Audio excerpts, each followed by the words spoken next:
الحمد لله رب العالمين الرحمن الرحيم مالك يوم الدين إياك نعبد وإياك نستعين اهدنا الصراط المستقيم صراط الذين أنعمت عليهم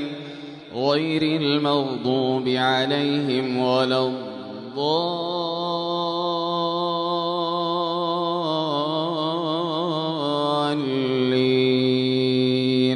آمين.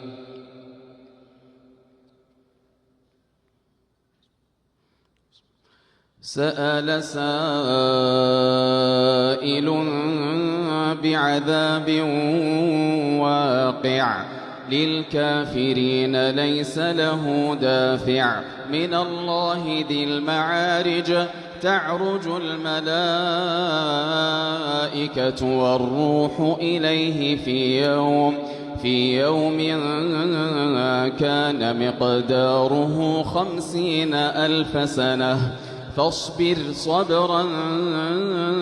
جميلا إنهم يرونه بعيدا ونراه قريبا يوم تكون السماء كالمهل وتكون الجبال كالعهن ولا يسأل حميم حميما يبصرونهم يود المجرم لو يفتدي من عذاب يومئذ ببنيه وصاحبته وأخيه وفصيلته التي تؤويه ومن في الأرض جميعا ثم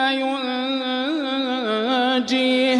كلا إنها لظى نزاعة للشوى تدعو من أدبر وتولى وجمع فأوعى إن الإنسان خلق هلوعا إذا مسه الشر جزوعا وإذا مسه الخير منوعا إلا المصلين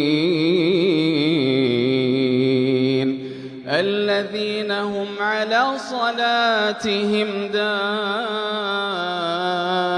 دائمون والذين في أموالهم حق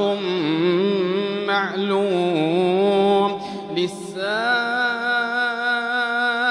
والمحروم والذين يصدقون بيوم الدين والذين هم من عذاب ربهم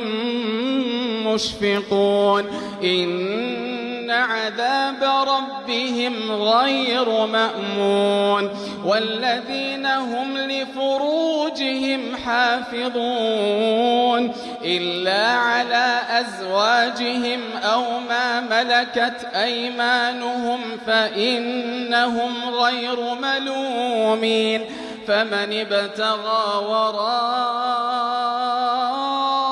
ذلك فأولئك هم العادون والذين هم لأماناتهم وعهدهم راعون والذين هم بشهاداتهم قائمون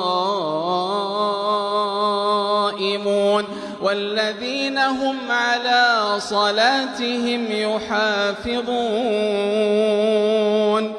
والذين هم على صلاتهم يحافظون أولئك في جنات مكرمون فما للذين كفروا قبلك مهطعين عن اليمين وعن الشمال عزين أيطمع كل امرئ منهم أن يدخل جنة نعيم كلا إنا خلقناهم مما يعلمون فلا أقسم برب المشارق والمغارب إنا لقادرون على أن نبدل خيرا منهم وما نحن بمسبوقين فذرهم يخوضوا ويلعبوا حتى يلاقوا يومهم الذي يوعدون يوم يخرجون من الأجداث سراعا كأنهم إلى نصب يوفضون خاشعة أبصارهم ترهقهم ذلة ذلك اليوم الذي كانوا يوعدون